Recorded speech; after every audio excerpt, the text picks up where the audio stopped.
São 154 quilômetros de lentidão em toda a capital, muito acima da média para esse horário. Verdadeiro caos. Tudo parado na marginal do Rio Tietê. Os rios não suportaram o volume de água. O córrego transbordou, alagou a avenida e, como a gente vê nas imagens, a água ainda não baixou totalmente. Verdadeiro caos. Já foram registrados mais de 50 pontos de alagamento.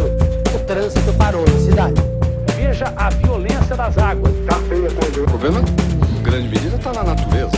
Verdadeiro caos. Uma calamidade como a que houve ontem, temos que rezar para que não se repita.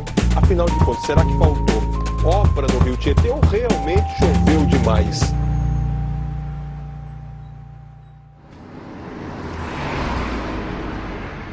Você está vendo esse rio?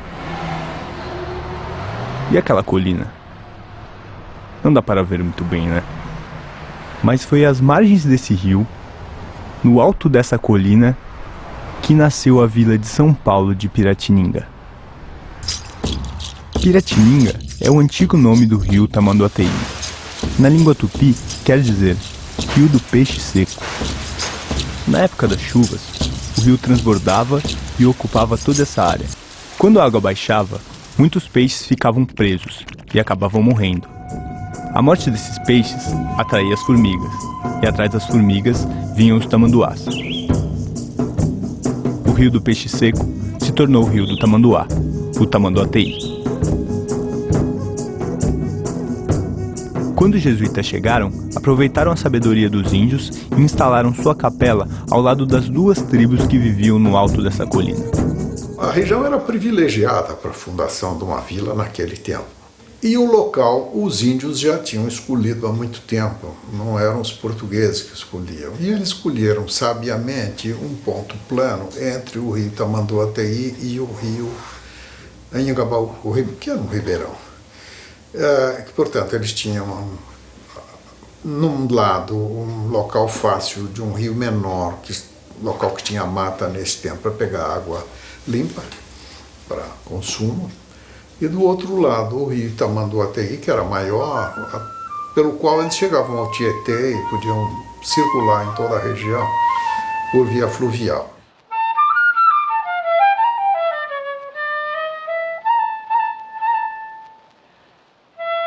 Durante aproximadamente 300 anos, a vila de São Paulo só existiu por causa desses dois rios. Hoje, a maioria nem nota sua existência. A máquina fotográfica chegou a tempo de registrar as mudanças que essa paisagem iria sofrer.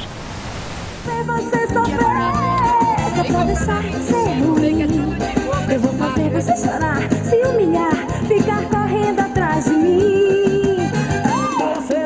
Sabe aquele canal que passa ao lado do mercado municipal? Esse aí é o rio Tamanduateí. Um dia, ele já beirou a rua 25 de março. E nas suas margens havia um porto. Naquele tempo, essa já era uma área de intenso comércio popular. Ali se encontrava o mercado dos caipiras, local onde pescadores e produtores rurais comercializavam seus produtos. A expansão do café pelo interior do estado atraiu investimentos para São Paulo. Em 1867 é inaugurada a ferrovia São Paulo Railway, a única ferrovia que fazia ligação com o mar. Ela utilizou o Vale do Tamanduateí como rota, reforçando a posição estratégica da cidade como ponto de encontro de várias ferrovias.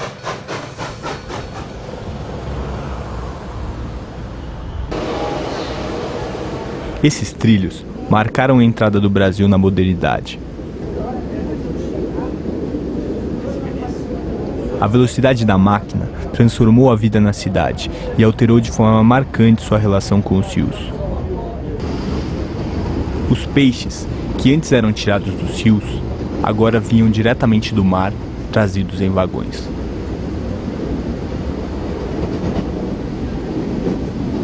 As distâncias se encurtaram e, pouco a pouco, os rios, que eram a razão da existência da cidade, tornaram-se obstáculos ao seu crescimento.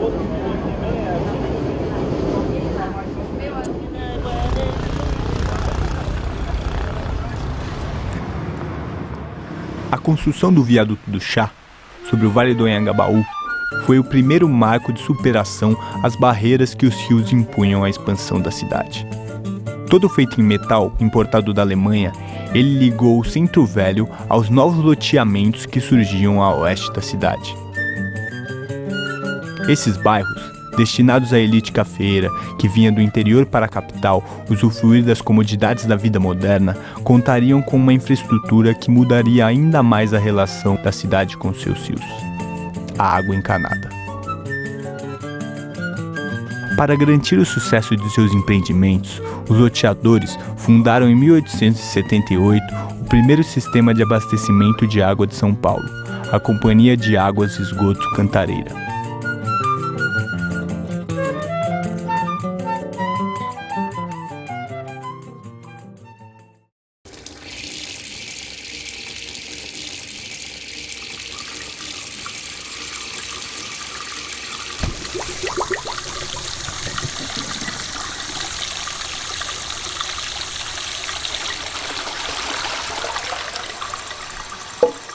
Quanto maior o número de pessoas, maior a necessidade de água.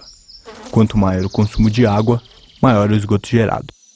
Esse esgoto era despejado nas várzeas dos rios que cruzavam a cidade, o que causava um grave problema sanitário.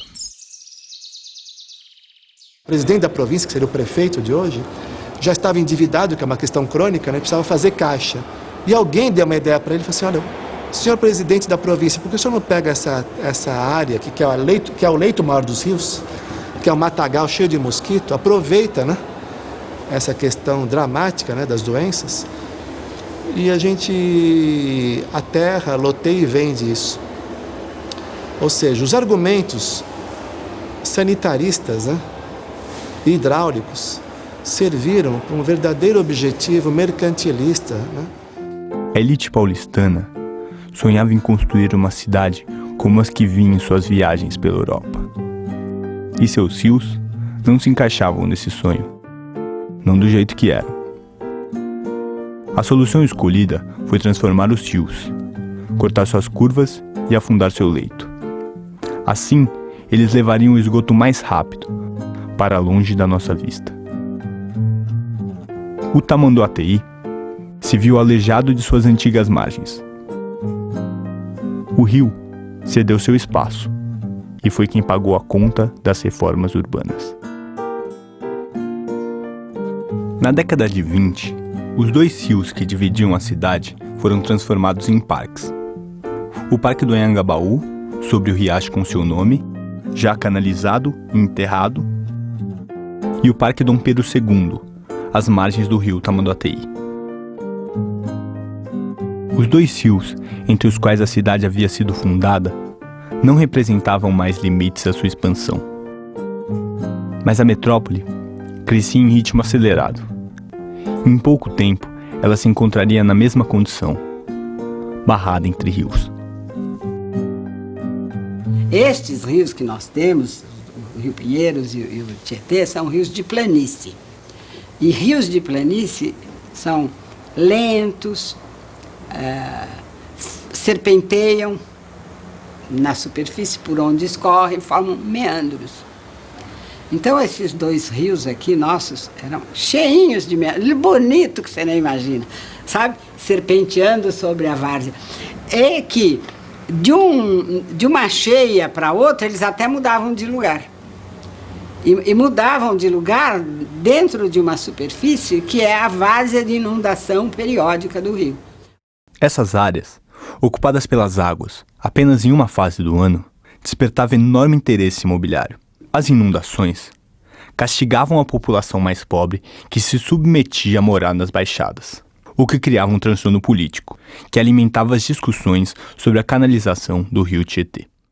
Nós tivemos aqui em São Paulo, na Escola Politécnica, dois embates ideológicos. Um do grande engenheiro sanitarista chamado Saturnino de Brito, Francisco Saturnino de Brito, que projetou, por exemplo, os canais de Santos. Ele era presidente da Comissão de Melhoramento do Rio Tietê em 1920.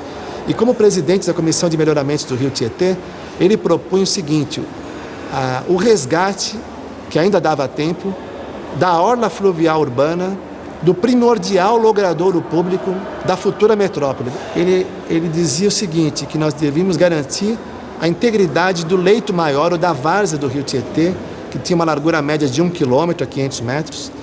E, na verdade, para o Saturnino de Brito, toda a confluência de rio, aqui na metrópole de São Paulo, teria que ser formado um lago, como o Lago do Ibirapuera. Esse lago seria, na verdade, o coração, o núcleo aquático da formação de um cinturão de parque, né, com bosques e assim por diante. Então, essa era a visão sofisticadíssima do engenheiro Francisco Saturnino de Brito, que tinha como seu colega de trabalho, né, um antagônico, também chamado Francisco Prestes Maia. O Prestes Maia fez o livro dele, o famoso livro, que é o embate ao Parque do Saturnino de Brito. Ele fez uma proposta que era o plano de avenidas para a cidade de São Paulo. Francisco Prestes Maia, junto com Olhô Sintra, eram técnicos que falavam o que os empreendedores queriam ouvir, que era realmente justificar o tal desenvolvimento da cidade de São Paulo através de um plano de avenidas radial concêntrico. Moscou tem um sistema radial concêntrico, Lyon tem um sistema radial concêntrico, Viena também tem a famosa Ringstrasse, Paris também tem. Só que o Prestes Maia, de modo maroto, sonegou a informação que antes de fazer o sistema radial concêntrico de avenidas, Viena já tinha o anel ferroviário. E antes do anel ferroviário, que é a mãe da ferrovia, a hidrovia, Viena já tinha o anel hidroviário o Novo Danúbio. Paris também tinha o anel hidroviário formado pelo Sena, Saint-Denis e Saint-Martin.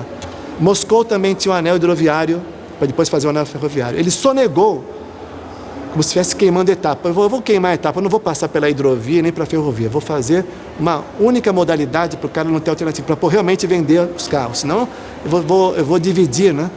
Não vou vender carro, vou vender trem, vou vender barco, né?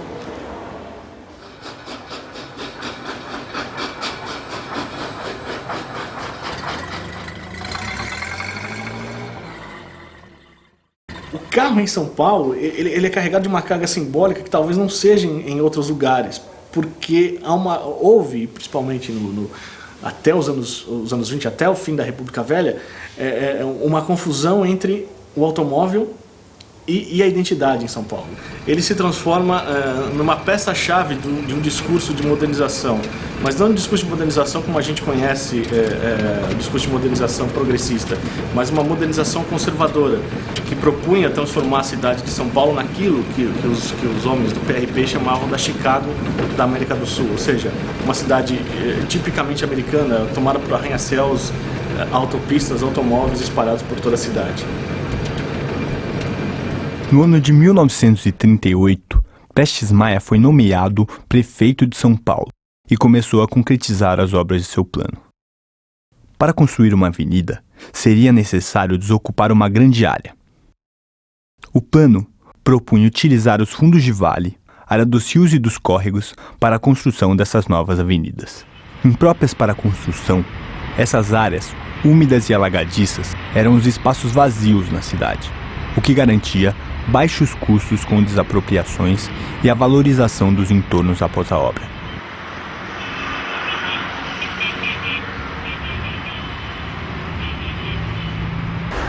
As principais avenidas de São Paulo, como as marginais Pinheiros e Tietê, a Avenida do Estado, a 9 de Julho e a 23 de Maio, estavam propostas no plano de avenidas, plano que estruturou o modo de expansão da cidade.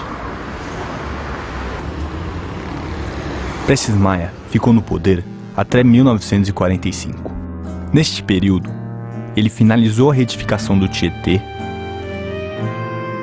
construiu a Avenida 9 de Julho e realizou uma série de outras obras viárias com o intuito de abrir espaço para esse que prometia modernizar o país, o automóvel.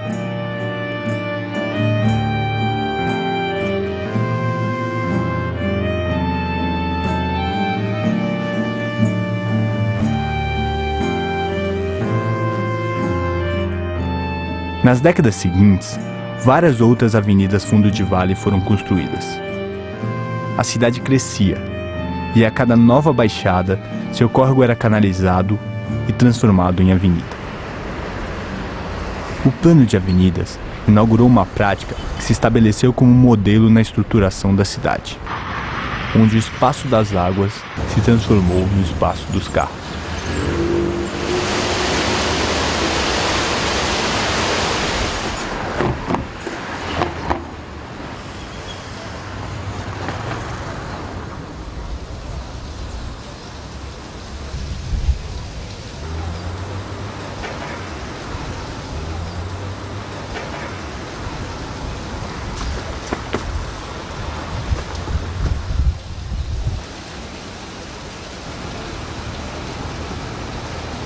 O homem moldou o rio a seu modo. Colocou-o dentro de um cano e escondeu debaixo da terra, para não se ver na sujeira.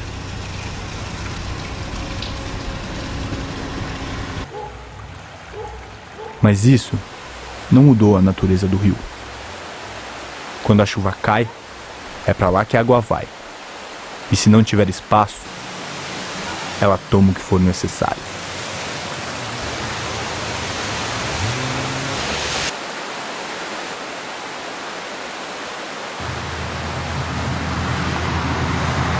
A urbanização de São Paulo foi uma coisa tão violenta que ocupou o lugar do rio. Então, enchente é coisa que nós inventamos, entende?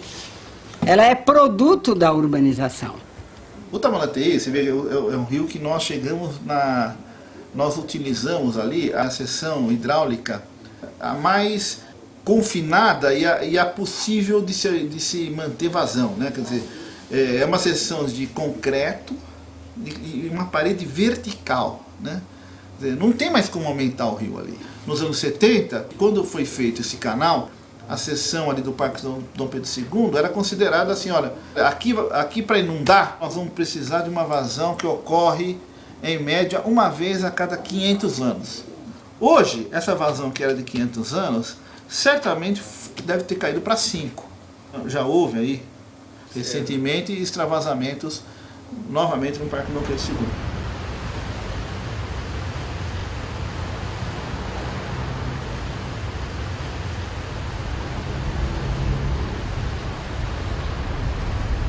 A cidade deu as costas para os rios.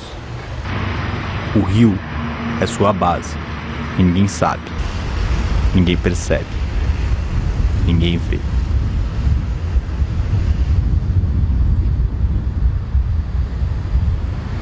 A espinha dorsal dessa arquitetura da cidade são os rios urbanos. Quer dizer, se a gente realmente quer resolver o problema do rio, nós temos que resolver o problema do deslocamento.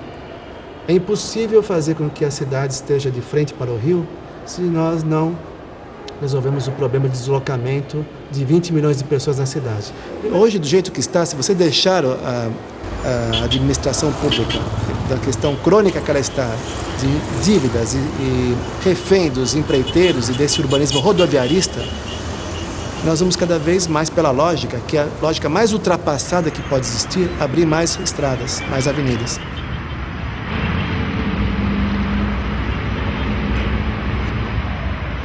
Seu acesso é perigoso.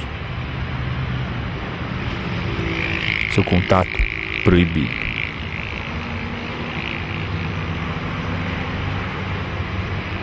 Mais uma barreira.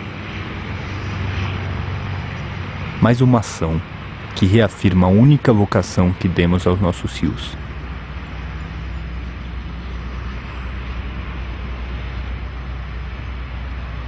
Canal de escoamento de água e esgoto. Mas o carro pede espaço. E São Paulo não pode parar.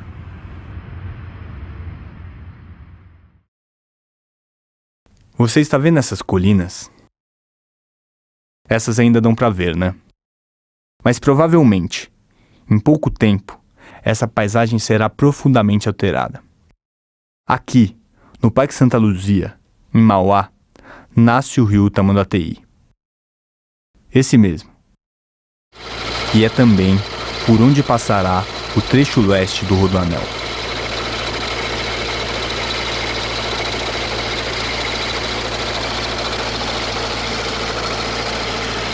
Aqui está previsto o traçado do Rodoanel. Segundo eles, não passa na Nascente. A Nascente está um pouquinho mais abaixo, né?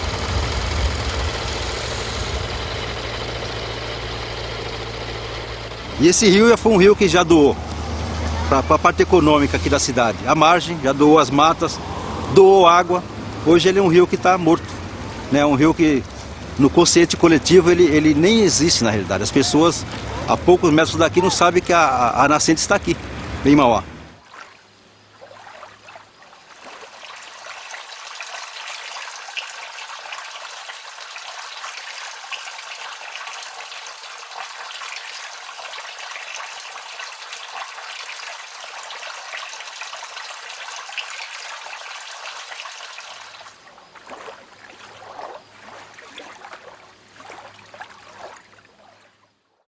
A fragilidade institucional do Brasil leva ao quê? A uma proeminência do privado sobre o público. Existe uma área pública, entrega-se a área pública para o privado, a especulação imobiliária vence, ou então, olha, nós temos o dinheiro X para construir mais linhas de metrô. Não, vamos construir mais pistas na marginal, porque é bom para os automóveis. E você nota a grande tendência em se investir sempre, dar preferência sempre ao transporte individual. Nós estamos todos abduzidos por esse urbanismo rodoviarista. Todo mundo acha que precisa do automóvel, quando na verdade não precisamos.